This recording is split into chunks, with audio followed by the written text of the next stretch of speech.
El Señor esté con vosotros. Lectura del Santo Evangelio según San Lucas.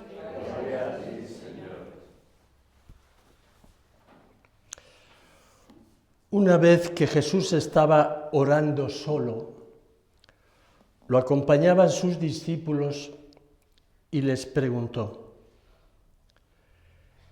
¿quién dice la gente que soy yo? Ellos contestaron: unos que Juan el Bautista, otros que Elías, otros dicen que ha resucitado uno de los antiguos profetas. Y les preguntó: ¿y vosotros quién decís que soy yo? Pedro respondió: el Mesías de Dios. Él les prohibió terminantemente decírselo a nadie, porque decía: el Hijo del Hombre tiene que padecer mucho, ser desechado por los ancianos, sumos sacerdotes y escribas, ser ejecutado y resucitar al tercer día. Palabra del Señor. Gloria a ti, Señor Jesús.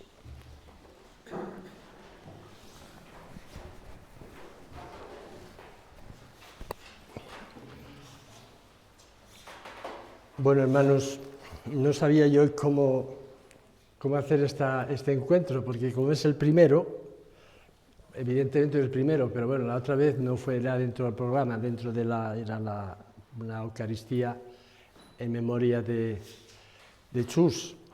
Este es como un inicio de curso, digo yo, ¿no? Sí. Más o menos así es como se plantea un poquito. Al principio, siempre después de las vacaciones, pues se viene a empezar para recargar las pilas y empezar otra vez de nuevo este año que está comenzando. Este año, que no es año litúrgico, pero bueno, de cualquier modo es el tiempo en el que esta comunidad de terciarios dominicos pues comienza un poco su itinerario durante este año. Yo creo que, bueno, pues hoy, como os digo, no tengo un montón de cosas porque lo he preparado un poquito, pero ¿qué voy a decir? Yo disfruto cuando escruto la palabra de Dios, cuando la leo, porque paseas para acá el Evangelio, para allá la Biblia, para acá, de un sitio para otro, y te encuentras cosas maravillosas. Pero ahora al final siempre, por eso es invitaros un poquito a hacer esto, ¿no? Y creo que hoy, las lecturas de hoy, pues nos invitan un poquito a tener esto en consideración. No solamente es cuestión de tener las reuniones de los grupos o incluso esta reunión de los terciarios una vez al mes y luego cada semana cada uno en su grupo, ¿no? Pero es estar en casita y pasar la Biblia para acá, para allá y gozarse, porque es que realmente el Señor te descubre muchísimas cosas. Bueno, pues vamos a ver por dónde empezamos. A mí me ha tocado esta semana celebrar la Eucaristía en mi parroquia. Y entonces siempre tengo costumbre un poquito de decir unas palabritas. A veces me alargo demasiado. Y la gente, pero bueno, como es por la tarde, pues si fuera por la mañana sería imposible. Es por la tarde, entonces ya vienen del trabajo y luego después pues se van a descansar. Entonces uno se puede alargar un poquito y decir alguna palabra más. Como os digo, esta semana pues me ha tocado a mí y he querido un poquito pues decir algunas palabras a la gente. Entonces, a mí lo que se me ha ocurrido es cómo el Señor, qué me ha dicho durante esta semana, a través de lo que, no es que voy a decir un tema fuera de lo que la Iglesia nos propone, que son las lecturas de estos días, de esta semana, empezando desde el lunes hasta hoy viernes. ¿Qué es lo que el Señor quería decirme a mí con esta palabra? con esto que el Señor pues, me estaba ofreciendo a través de las lecturas, ¿no? Y bueno, pues la Iglesia nos ha puesto a dos personajes durante esta semana. Precisamente el segundo personaje termina hoy, que es el profeta Ageo. Y el otro, que empezó el lunes, es un libro que quizá, igual que el profeta Ageo, lo habíamos ojeado poquísimo nosotros mismos. Y no tenemos ni idea de quiénes son estas personas. Porque tampoco es que la liturgia los utilice mucho.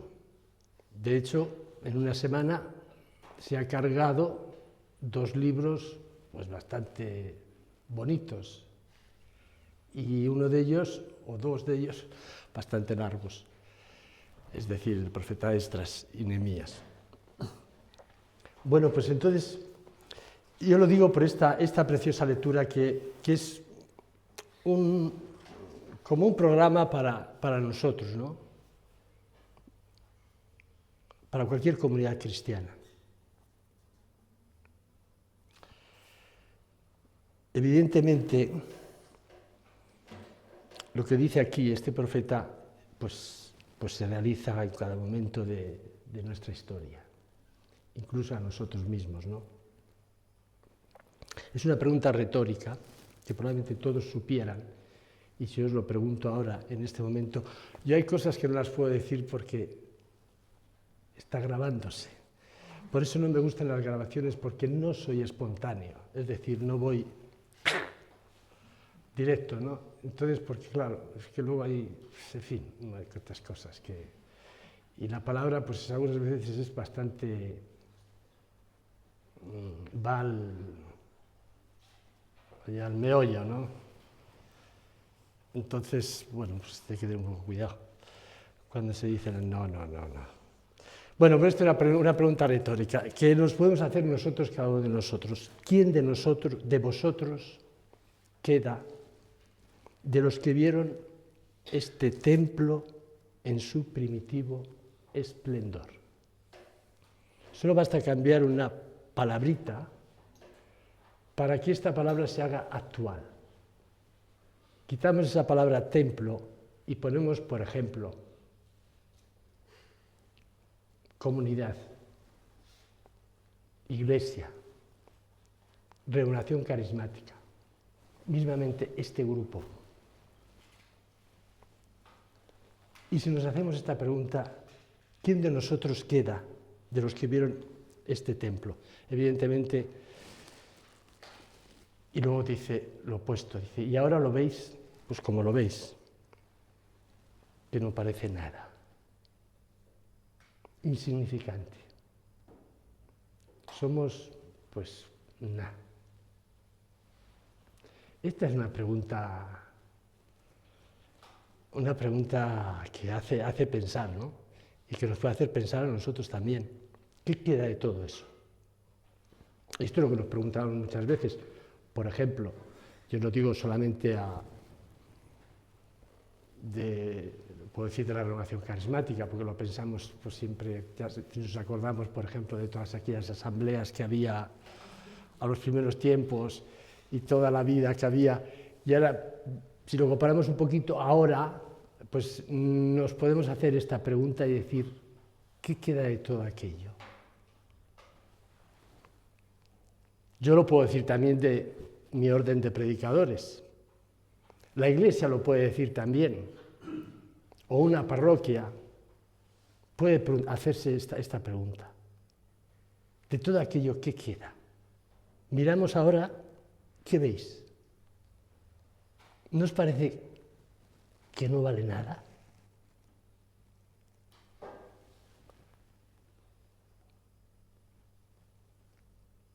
Evidentemente, el profeta no se queda aquí.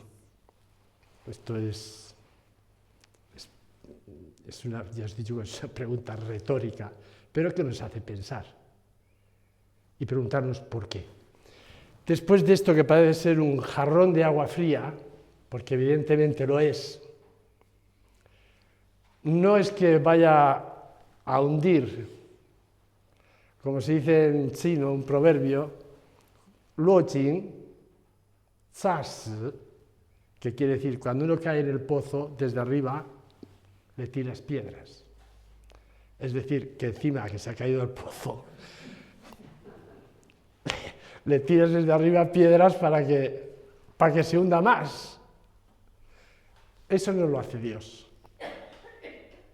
Y evidentemente tampoco nosotros. Ante esta pregunta, ¿cuál es la respuesta que hice aquí? Ánimo. Ánimo.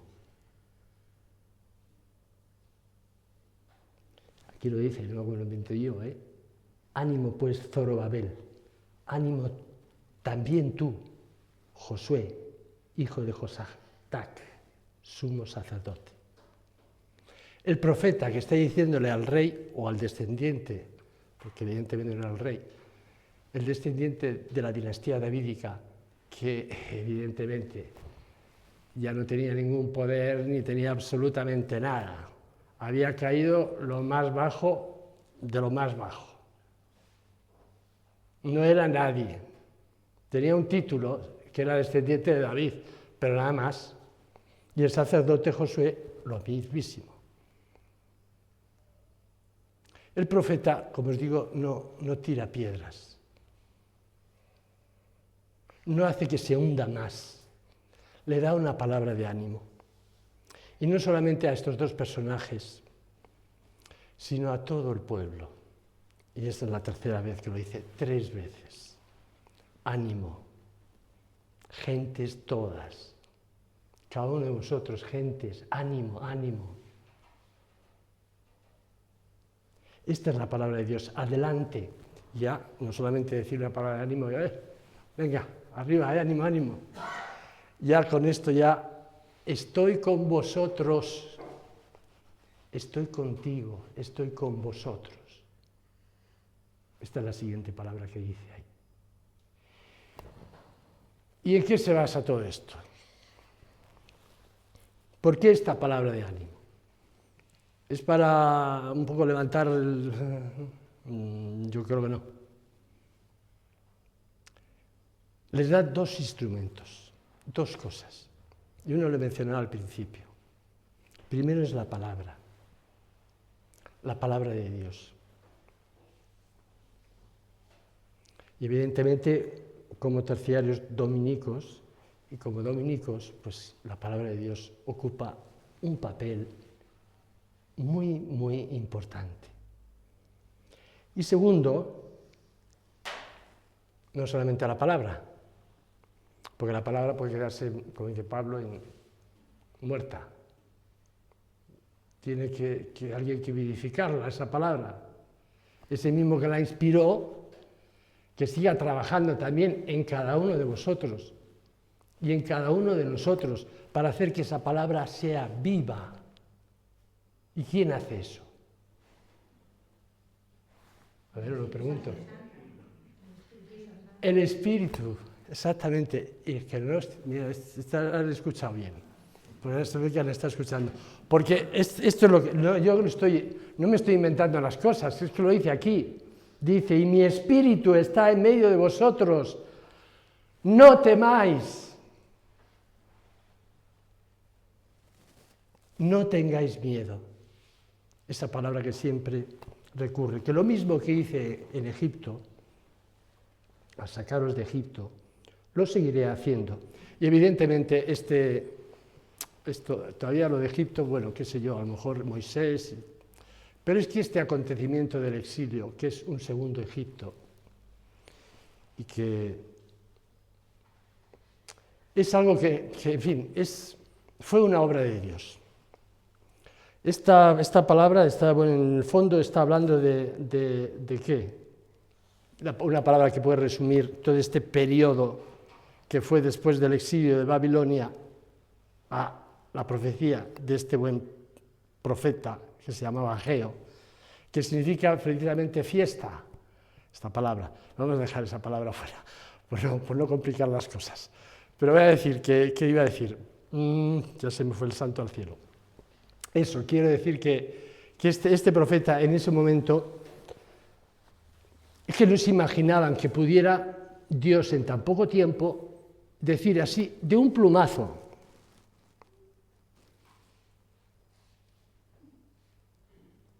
ya. No sé si se lo dice por ahí. Bueno, pues creo que sí que lo he leído en algún sitio. De un plumazo, dice, y además por una persona que era la menos esperada. Es decir, un rey pagano. Nosotros que ahora que estamos tan... La política nos mete muchas cositas y, en fin, y algunas veces nos pasamos un poquito. Yo es que no quiero abrir la boca en este asunto, pero a veces nos pasamos un poquito y tenemos que rezar por nuestros gobernantes, lo dice Pablo.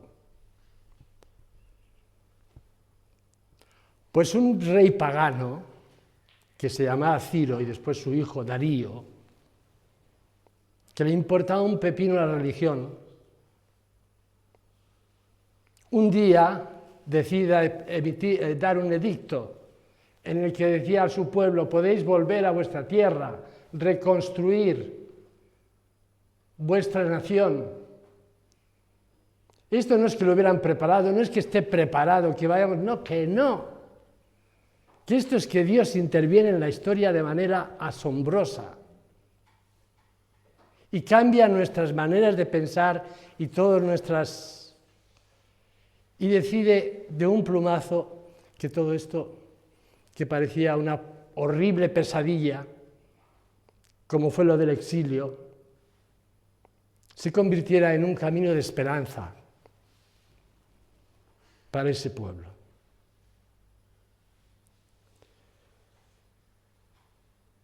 Y el Señor pues dice, pues aquí pues todo lo que dice aquí de derramar en su pueblo pues la paz.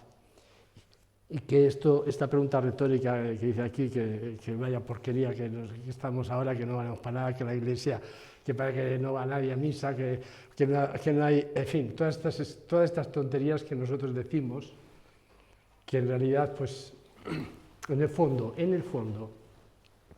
es no aceptar tu propia pobreza. Cuando tú no aceptas tu propia pobreza, la pobreza que ves fuera la machacas. Porque no la aceptas en ti. Es que el grupo no dice nada, es que ahora ya no hay nada. Siempre estamos con estas... en realidad es porque tú no te aceptas como pobre. Si te aceptaras como pobre, estarías entre los pobres. Y estarías en medio de ellos, pues como un pobre más, no refunfuñando y creyéndote qué sé yo qué.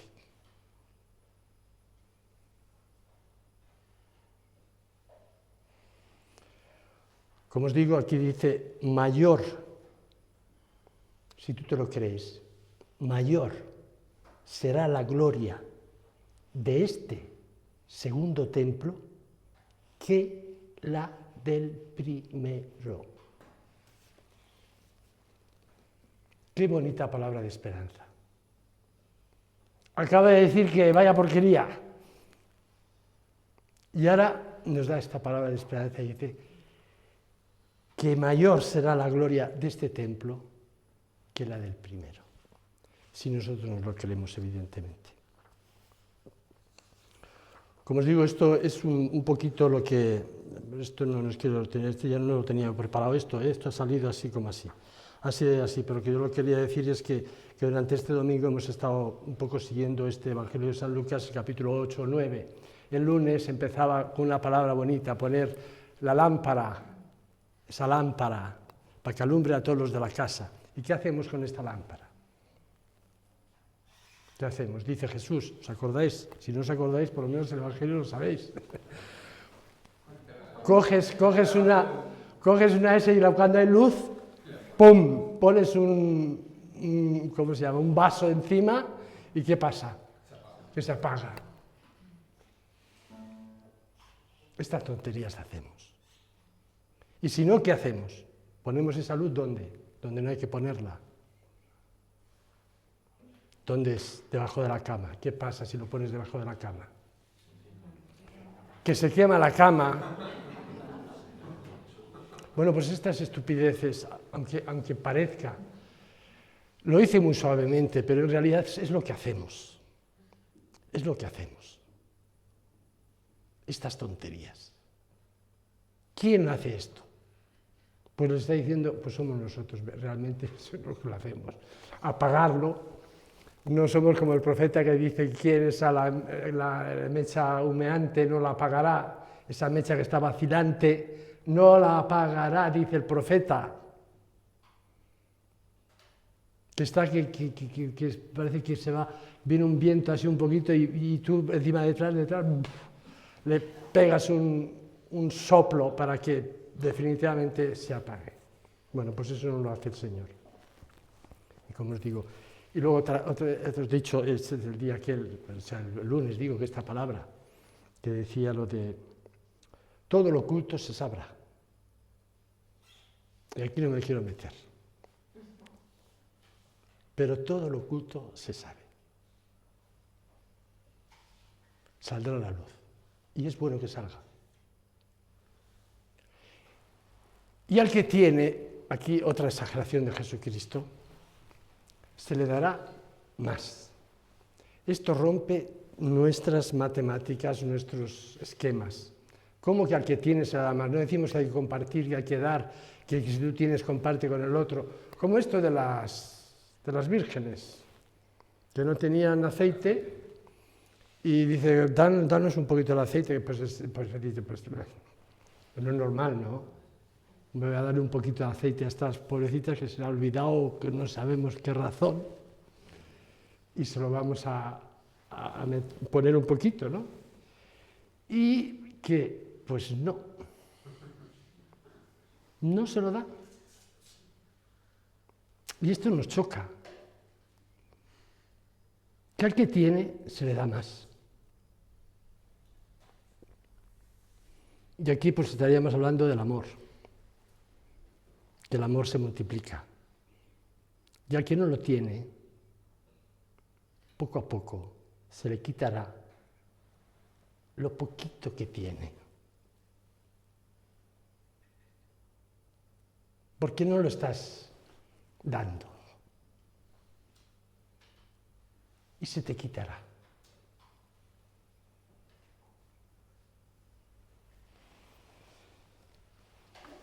La escucha es muy importante también. Bueno, ya no me voy a alargar porque si no estaríamos aquí mucho tiempo, pero aquí es el problema de la escucha, a ver cómo escucháis. Eso lo dice en ese mismo día, en ese momento. ¿Cómo escuchamos? Porque es muy importante. ¿Cómo se escucha? Y de hecho, no me acuerdo, Lucas lo repetirá muchísimas veces. Pero justo después, el martes, me vino una lectura, estoy repasando esta semanita, ¿no? El martes vino una lectura que era María que quería ver a su hijo. Mal. Jesucristo se había convertido un poquito en una estrella, ¿cómo se llama? Uno de estos ídolos, bueno, ídolos de estos que ahora tenemos muchos, de estos que salen para ser, ¿cómo se llama, hombre, el nombre? Influencer, muy bien, mira cómo se lo sabe bien. Un influencer que ya atraía a mucha gente. Entonces Jesús, aquí María, es cómo hay que escuchar.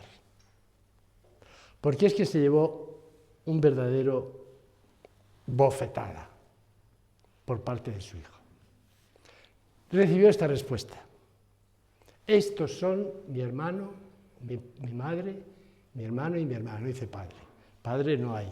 Padre solo hay uno. Pero hermano, hermana. Entonces María puede haber dicho, ¿yo qué soy? Esto nos pasa continuamente,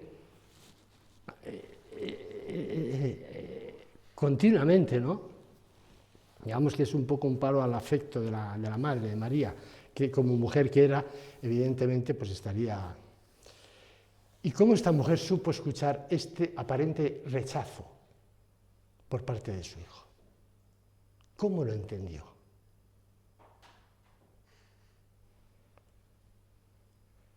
Eso es saber escuchar, como María. Bueno, como os digo, no voy a seguir la cosa porque es que ya si nos metemos en el Evangelio de hoy sería ya para estar, ya llevo media hora, para estar otra media hora por lo menos. Y lo vamos a dejar porque no quiero seguir, pero es una cosa realmente preciosa. Solamente voy a decir una cosita, que parece que Pedro aquí pues dijo una cosa muy bonita, además que resume un poquito lo que Jesús es. Tú eres el Mesías de Dios. Una perfecta definición teológica de Jesucristo. Se dice además que es Mesías con todas las connotaciones que para los judíos tenía esta palabra, por eso después le dice, no se lo digáis a nadie, porque fácilmente malinterpretamos. Tenemos unas imágenes de Dios un tanto raras. Entonces el problema aquí no es decir que Jesucristo es Dios, que esto lo sabe un niño de catequesis porque se lo han dicho. Jesucristo es Dios y hombre. Esto lo sabe, como digo, hasta el más pequeño. El problema aquí es no que Jesucristo es Dios, sino cómo es Dios, cómo ha venido a manifestarse como Dios. ¿Qué Dios es este? Aquí es donde ya los cables empiezan a hacer cortocircuitos. Porque claro, nosotros tenemos una imagen de Dios, pues por la que tenemos de siempre desde niños. Y ahí es donde rompe porque la realidad no es así. Dios no es así. No es el Dios que nos hemos creado. Y de hecho Jesús dice aquí que es el Hijo del Hombre. ¿Lo ha rebajado? ¿Qué significa esto del Hijo del Hombre? Aquí entramos ya en que este Dios se va a presentar como el siervo de Yahvé, como el Cordero de Dios. No el Dios que nosotros nos fabricamos en la cabeza. Y este es el problema. Y desde aquí empieza una catequesis, un enseñamiento. Empiezan los discípulos a ser verdaderamente discípulos, porque hasta ese momento no he entendido absolutamente nada. Nada, nada. Menos mal que San Lucas, y ya termino, aquí es un poco educado. No es como Marcos, probablemente porque está hablando de otra persona. Y cuando hablas de otras personas, pues no sueles sacar los trapos sucios. Y entonces aquí no tenemos esa frase que encontramos, por ejemplo, en San Marcos o en San Mateo, que le dice a Jesús que le dice Jesús a Pedro que apártate de mí, Satanás. No aparece aquí. No aparece. Es porque Lucas quiere ser un poco educado y no quiere hablar mal. Sin embargo, Marcos, como el que habla, no es él, no es Pedro, pero está recibiendo la predicación de Pedro. Pedro sí puede decirlo. Yo en ese momento, no es que fuera Satanás, pero de alguna manera estaba siendo tentado a concebir a este Mesías de una manera errónea. Tenía una idea de él, de Dios, que choca. Es decir, que me estrello cuando voy con esas ideas y entro en la vida. Porque así no es Dios. No es como nosotros lo imaginamos y por eso nos damos tantos golpes. ¿Cómo es ese Dios? Pues ya Mira, leéis el Evangelio. Lo que sigue, y esta historia no termina. ¿Cómo se dan trompazos y se van descubriendo? Pero es que hasta después de la resurrección. Porque es que nosotros creíamos, es que esperábamos que este Mesías, los de Maús, hasta después de la resurrección. Y nosotros vamos a ser más. No, hombre, no. Así que todavía tenemos que seguir siendo discípulos. Es decir, dejarnos enseñar. Dejarnos enseñar es lo que significa la palabra discípulo. Dejarnos enseñar. Y aquí empieza, pues ya no es tanto toda la gente, sino que se toman los discípulos y poco a poco les va tratando de hacer entrar en este misterio de Jesucristo. Y la primera palabra que le dice es esa palabra tan... El que quiera seguirme, que tome su cruz, que se niegue a sí mismo y que me siga. Así que, hermanos, vamos a darle gracias al Señor porque nos abre un poquito los ojos con esta palabra y nos va descubriendo poquito a poco qué es este Jesucristo y cómo se hace presente en mi vida. Que muchas imágenes que tengo yo de este Dios, pues que se van a hacer añicos completamente ante la realidad. Porque es así, este Dios es realmente un misterio. Nos ponemos de pie.